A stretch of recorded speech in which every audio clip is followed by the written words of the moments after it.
ನಮಸ್ಕಾರ ರೀ. ಹೆಂಗದ್ರಿ ಎಲ್ಲರೂ? ತನ್ವೀಸ್ ಕಿಚನ್ಗೆ ಎಲ್ಲರಿಗೂ ಸ್ವಾಗತ. ಇವತ್ತಿನ ವಿಡಿಯೋದಾಗ ಇನ್ಸ್ಟಂಟಾಗಿ ಕ್ರಿಸ್ಪಿ ದೋಸೆ, ಪೇಪರ್ ದೋಸೆ ಅಂತಲೇ ಕರಿಬೋದು. ಅದು ಹಸಿ ಆಲೂಗಡ್ಡಿನ ಯೂಸ್ ಮಾಡಿಕೊಂಡು ಯಾವ ರೀತಿ ಕೇವಲ 10 ನಿಮಿಷದಲ್ಲಿ ಈ ರೀತಿ ದೋಸೆನ ಮಾಡ್ಕೋಬೋದು ಅಂಥೇಳಿ ತೋರ್ಸಾಕತ್ತೇನೆ ರೀ. ಈ ದೋಸೆ ಮಾಡೋಕೆ ಅಕ್ಕಿ ಆಗಲಿ, ಬೇಳೆ ಆಗಲಿ, ಉದ್ದು ಆಗಲಿ ಮತ್ತು ಸೋಡಾ ಆಗಲಿ ಯಾವುದನ್ನು ಕೂಡ ಯೂಸ್ ಮಾಡದೆ ಕೇವಲ 3 ಪದಾರ್ಥಗಳಿಂದ ಇನ್ಸ್ಟಂಟಾಗಿ ಕ್ರಿಸ್ಪಿ ದೋಸೆನ 10 ನಿಮಿಷಗಳಲ್ಲಿ ನಾವು ಆರಾಮಾಗಿ ಮನೆಯಲ್ಲಿ ಮಾಡಿಕೊಂಡು ತಿನ್ಬೋದು. ಭಾಳ ಅಂದ್ರೆ ಭಾಳ ಟೇಸ್ಟಿಯಾಗಿ ಬರ್ತೈತ್ರಿ. ಮತ್ತು ಕಲರ್ ನೀವು ನೋಡ್ತಾ ಇರ್ಬೋದು ಎಷ್ಟು ಕ್ರಿಸ್ಪಿಯಾಗಿ ಬರ್ತೈತಂದ್ರೆ ನೀವು ನಂಬಂಗೇ ಇಲ್ಲ. ಇದು ಇನ್ಸ್ಟಂಟಾಗಿ ಮಾಡಿರೋ ದೋಸೆ ರೆಸಿಪಿ ಅಂಥೇಳಿ ಭಾಳ ಟೇಸ್ಟಿಯಾಗಿ ಬರ್ತೈತಿ. ಒಂದು ಸರ್ತಿ ನೀವು ಈ ದೋಸೆನ ಮಾಡಿಕೊಂಡು ತಿನ್ನಲೇಬೇಕು. ಅಷ್ಟೊಂದು ರುಚಿಯಾಗಿ ಬರುವಂಥ ಹಸಿ ಆಲೂಗಡ್ಡೆನ ಯೂಸ್ ಮಾಡಿಕೊಂಡು ಮಾಡಿರುವಂಥ ದೋಸೆ ರೆಸಿಪಿ ರೀ ಇದು. ಬರೀ ಹೆಂಗಿದ್ರೆ ವಿಡಿಯೋನ ಸ್ಟಾರ್ಟ್ ಮಾಡೋಣ. ಈ ದೋಸೆನ ಹೆಂಗೆ ಮಾಡೋದು ಅಂಥೇಳಿ ನೋಡ್ಕೊಂಡು ಬರೋಣ. ಫಸ್ಟ್ ನಾನಿಲ್ಲೇ ಒಂದು ಸಣ್ಣ ಮಿಕ್ಸಿ ಜಾರೊಳಗೆ 3/4 ಬಟ್ಲಾಗುವಷ್ಟು ಸಣ್ಣ ರವೆ ಬಾಂಬೆ ರವೆನ ತೊಗೊಂಡಿದ್ದೇನೆ ರೀ. ಬಾಂಬೆ ರವೆ ಆಗಿಂದ 2 ಟೀ ಸ್ಪೂನಷ್ಟು ಮೈದಾ ಹಿಟ್ಟು ಮತ್ತು 1 ಟೀ ಸ್ಪೂನಷ್ಟು ಕಡಲೆ ಹಿಟ್ಟನ್ನು ತಗೊಂಡು ಪೂರ್ತಿ ನೈಸಾಗಿ ಇದನ್ನು ಪೌಡ್ರ್ ಮಾಡ್ಕೊಂಡು ಬರಬೇಕ್ರಿ. ನೋಡಿರಿ, ಇಷ್ಟು ನೈಸಾಗಿ ಹಿಟ್ಟುಗತ್ಲೆ ಆಗಬೇಕು. ಅದು ರವೆ ಯಾವುದಾದ್ರೂ ನಡಿತೈತಿ, ಬಾಂಬೆ ರವೆ ಅಂತಲೇ ಇಲ್ಲ. ಚಿರೋಟಿ ರವೆ ಬೇಕಾದರೂ ಯೂಸ್ ಮಾಡ್ಕೊಳ್ಬೋದು. ಇಲ್ಲಾಂದ್ರೆ ದಪ್ಪ ರವೆ ಇದ್ರೆ ದಪ್ಪ ರವಾನು ಯೂಸ್ ಮಾಡಿಕೊಂಡು ಈ ದೋಸೆನ ಮಾಡ್ಕೊಳ್ಬೋದು ರೀ. ನೋಡಿರಿ, ಇವಾಗ ಆ ಹಿಟ್ಟನ್ನು ನಾನು ಒಂದು ಪಾತ್ರೆಗೆ ತೆಗೆದಿಟ್ಕೊಳತ್ತೀನಿ. ಇವಾಗ ಅದೇ ಮಿಕ್ಸಿ ಜಾರೊಳಗೆ ಒಂದು ಹಸಿ ಆಲೂಗಡ್ಡೆನ ಈ ರೀತಿ ನೀಟಾಗಿ ಮ್ಯಾಗಿನ ಸಿಪ್ಪೆನೆಲ್ಲ ತೆಗೆದು ತುರಿಯೋ ಮಣ್ಣಿನಲ್ಲಿ ಈ ರೀತಿ ತುರಿದು ಇಟ್ಕೊಂಡೇನ್ರಿ. ಕಟ್ ಮಾಡಿ ಇಟ್ಕೊಳ್ಳೋದಕ್ಕಿಂತ ಈ ರೀತಿ ತುರಿದು ಮಿಕ್ಸಿ ಮಾಡ್ಕೊಂಡ್ರೆ ಪೂರ್ತಿ ಪೇಸ್ಟ್ ಆಗ್ತೈತಿ.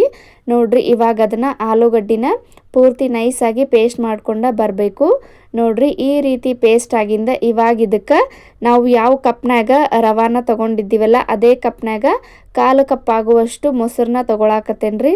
ಮೊಸರು ಹುಳಿಯಾಗಿರಬಾರ್ದು. ಇವಾಗ ಅದಕ್ಕೆ ಒಂದು ಸ್ವಲ್ಪ ನೀರನ್ನ ಆ್ಯಡ್ ಮಾಡಿಕೊಂಡು ಮತ್ತು ರುಚಿಗೆ ಎಷ್ಟು ಬೇಕೋ ಅಷ್ಟು ಉಪ್ಪು ಮತ್ತು ಕಲರ್ ಚೆಂದಂಗೆ ಬರಲಿ ಅಂಥೇಳಿ ಒಂದು ಸ್ವಲ್ಪ ಸಕ್ಕರೆನ ಆ್ಯಡ್ ಮಾಡಿಕೊಂಡು ಇದನ್ನು ಪೂರ್ತಿ ನೈಸಾಗಿ ಪೇಸ್ಟ್ ಮಾಡ್ಕೊಂಡು ಬರಬೇಕ್ರಿ. ನೋಡತ್ತಿರ್ಬೋದು ನೀವು ಯಾವ ರೀತಿ ಪೇಸ್ಟ್ ಆಗೈತೆ ಅಂಥೇಳಿ.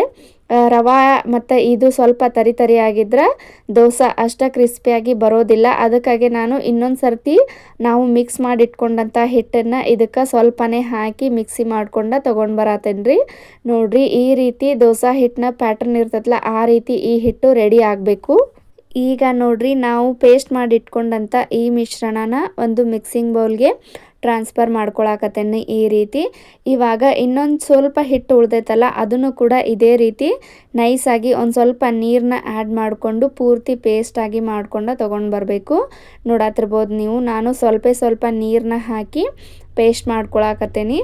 ಈ ರೀತಿ ಆಗಬೇಕ್ರಿ. ಜಾಸ್ತಿ ತಿಳುನೂ ಆಗಬಾರ್ದು ಮತ್ತು ಜಾಸ್ತಿ ದಪ್ಪನೂ ಇರಬಾರ್ದು ಹಿಟ್ಟು. ನಾವು ದೋಸೆ ಹಿಟ್ಟನ್ನ ಯಾವ ರೀತಿ ಇರ್ತೈತಲ್ಲ ಅದೇ ರೀತಿ ಈ ಹಿಟ್ಟು ರೆಡಿ ಆಗಬೇಕು. ನೋಡತ್ತಿರ್ಬೋದು ನೀವು, ಈ ಕನ್ಸಿಸ್ಟೆಂಟಿ ಒಳಗೆ ಹಿಟ್ಟನ್ನು ರೆಡಿ ಮಾಡ್ಕೊಳ್ಬೇಕು. ಒಂದು ಸ್ವಲ್ಪ ನಿಮ್ಗೆ ದಪ್ಪ ಅನಿಸಿದ್ರೆ ಇನ್ನೊಂದು ಸ್ವಲ್ಪ ನೀರನ್ನ ಹಾಕಿ ಈ ರೀತಿ ನೀಟಾಗಿ ಮಿಕ್ಸ್ ಮಾಡ್ಕೋಬೇಕ್ರಿ. ನೋಡ್ರಿ, ಇವಾಗ ಈ ರೀತಿ 1-2 ನಿಮಿಷ ನೀಟಾಗಿ ಮಿಕ್ಸ್ ಮಾಡ್ಕೊಂಡಿಂದ ಇವಾಗ ಈ ಹಿಟ್ಟಿಗೆ ನಾನು ಇನ್ಸ್ಟಂಟಾಗಿ ಈ ದೋಸೆನ ಮಾಡ್ಕೊಳ್ಳೋದ್ರಿಂದ ಒಂದು ಅರ್ಧ ಟೀ ಸ್ಪೂನಷ್ಟು ಈನೋ ಪೌಡ್ರನ್ನ ಹಾಕಿ ಮಿಕ್ಸ್ ಮಾಡ್ಕೊಳಕತ್ತೀನಿ. ನಿಮಗೆ ಈನೋ ಬೇಡ ಅಂತಂದ್ರೆ ಸೋಡಾ ಕೂಡ ಯೂಸ್ ಮಾಡ್ಕೊಳ್ಬೋದು. ಒಂದು ಸ್ವಲ್ಪ ಸೋಡಾ ಹಾಕೊಂಡ್ರು ಬರ್ತೈತ್ರಿ. ಆದರೆ ಈನೋ ಹಾಕೊಂಡ್ರೆ ಸ್ವಲ್ಪ ಹೆಲ್ತ್ಗೆ ಒಳ್ಳೆಯದು, ಗ್ಯಾಸ್ ಅದು ಏನೂ ಆಗಂಗಿಲ್ಲ ಅಂಥೇಳಿ ಒಂದು ಅರ್ಧ ಟೀ ಸ್ಪೂನಷ್ಟು ಈನೋ ಪೌಡ್ರನ್ನ ಹಾಕಿ ಒಂದು ಸ್ವಲ್ಪ ಅದಕ್ಕೆ ಮೇಲೆ ನೀರನ್ನ ಹಾಕಿ ಈ ರೀತಿ ಇನ್ನೊಂದು ಸರ್ತಿ ನೀಟಾಗಿ ಈ ಹಿಟ್ಟನ್ನು ಮಿಕ್ಸ್ ಮಾಡ್ಕೊಳ್ಬೇಕು. ಈನೋ ಎಲ್ಲ ಹಿಟ್ಟು ತುಂಬ ಆಗಬೇಕು, ಹಂಗೆ ಮಿಕ್ಸ್ ಮಾಡ್ಕೊರಿ. ಇವಾಗ ನೋಡ್ರಿ, ದೋಸೆ ಹಿಟ್ಟು ರೆಡಿ ಆಯಿತು. ಈ ಕಡೆ ಸ್ಟವ್ ಮೇಲೆ ದೋಸೆ ಹಂಚನ ಕಾಯೋದಕ್ಕಿಟ್ಟು ಸ್ವಲ್ಪ ದೋಸೆ ತವ ಕಾದಿಂದ ಅದಕ್ಕೆ 1-2 ಹನಿಯಷ್ಟು ಎಣ್ಣೆನ ಹಾಕಿ ಈ ರೀತಿ ಒಂದು ಕಾಟನ್ ಬಟ್ಟೆ ತೊಗೊಂಡು ನೀಟಾಗಿ ಒರೆಸ್ಕೊರಿ.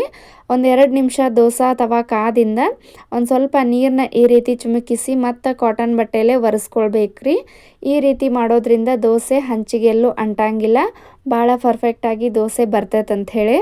ನೋಡ್ರಿ ನಾನಿಲ್ಲೇ ಇನ್ನೊಂದು ಸರ್ತಿ ಈ ರೀತಿ ಹಿಟ್ಟನ್ನು ನೀಟಾಗಿ ಮಿಕ್ಸ್ ಮಾಡಿಕೊಂಡು ಇವಾಗ ದೋಸೆನ ಹಾಕ್ಕೊಳ್ತಾ ಇದ್ದೀನಿ. ದೋಸೆನ ಹಾಕೊಳ್ಳುವಾಗ ಪೂರ್ತಿ ಉರಿನ ಲೋ ಫ್ಲೇಮ್ನಲ್ಲಿ ಇಟ್ಕೊಂಡು ದೋಸೆನ ಹಾಕ್ಕೊಳ್ಬೇಕು.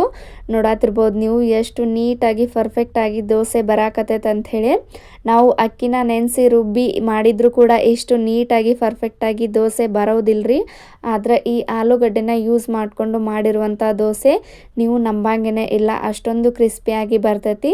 ನೋಡ್ರಿ ಈ ರೀತಿ ದೋಸೆ ಹಾಕೊಂಡಿಂದ ಉರಿನ ಮೀಡಿಯಂ ಫ್ಲೇಮ್ನಲ್ಲಿ ಇಟ್ಕೊಂಡು ಸ್ವಲ್ಪ ದೋಸೆ ಬೆಂದೈತಿ ಅನ್ನುವಾಗ ಅದಕ್ಕೆ ಸ್ವಲ್ಪ ತುಪ್ಪನಾಗಲಿ ಇಲ್ಲ ಎಣ್ಣೆನಾಗಲಿ ಈ ರೀತಿ ನೀಟಾಗಿ ಸುತ್ತ ಎಲ್ಲ ಸ್ಪ್ರೆಡ್ ಮಾಡ್ಕೋಬೇಕು.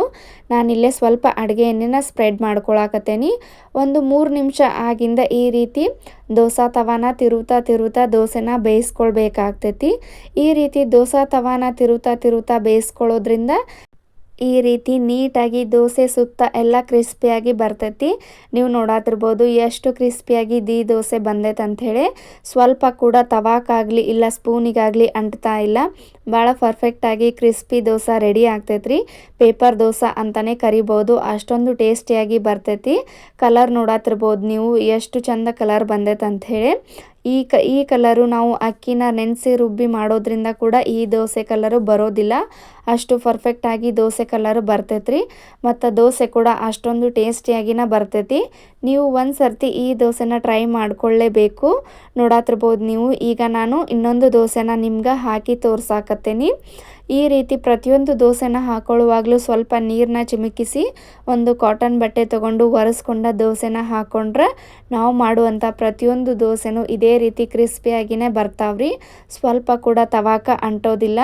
ಇದೊಂದು ದೋಸೆ ಅಂತಲ್ಲ, ನೀವು ಯಾವ ದೋಸೆ ಬೇಕಾದ ದೋಸೆ ಮಾಡಿದ್ರೂ ದೋಸೆ ಮಾಡೋಕ್ಕಿಂತ ಮುಂಚೆ ಸ್ವಲ್ಪ ನೀರನ್ನ ಚಿಮುಕಿಸಿ ದೋಸೆನ ಮಾಡಿದ್ರೆ ದೋಸೆ ಫುಲ್ ಪರ್ಫೆಕ್ಟಾಗಿ ಬರ್ತೈತ್ರಿ.